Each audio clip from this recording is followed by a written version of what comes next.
Yeah.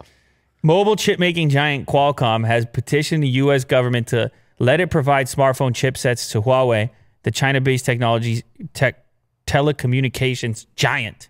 The rationale is solid. By cutting off the firm, which makes more smartphones than any other company besides Samsung, the U.S.-based technology firms, the government is taking $8 billion in revenues from them every year. So Qualcomm is saying that this is money that could be making its way back to the U.S. if they're allowed to sell these chipsets to Huawei. Well, you know who Qualcomm is, Will. Qualcomm, they make some chipsets, I'll tell you what. A little bit of a Snapdragon? Yeah, there's a couple snappy dragons over there.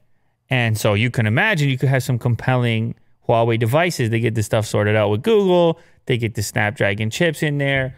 Who needs the Kirin? They can rebrand it if they want to. And everybody's real interested because we know what Qualcomm's capable of. Yeah. Well, Qualcomm says, why let somebody else build those chips? They're going to keep selling these phones. Why let somebody else build those chips, Mr. Trump? We could bring $8 billion to the country.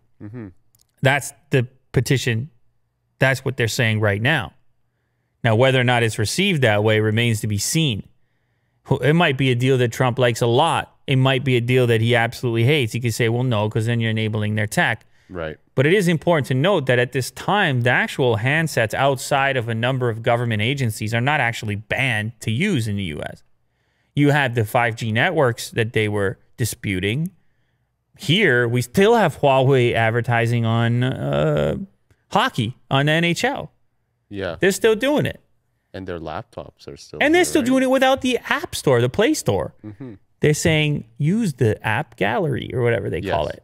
Right on hockey, on the NHL, whatever their tournament, playoffs, whatever, this road to the Stanley Cup, whatever they're calling hockey right now, in the bubble. Yeah. So the devices are one side of it. The 5G network is another side of it. But the Google thing has kind of nerfed the devices. And of course, losing their ability to do business with TSMC has nerfed their chips going forward after the May 40. So you can imagine this could be mutually beneficial. Qualcomm would love this. Huawei would love this. Trump will probably need a cut. Trump would need a cut. Yeah. Well, bringing $8 billion into the country, if he could claim that he was responsible for it, then that could be good politics.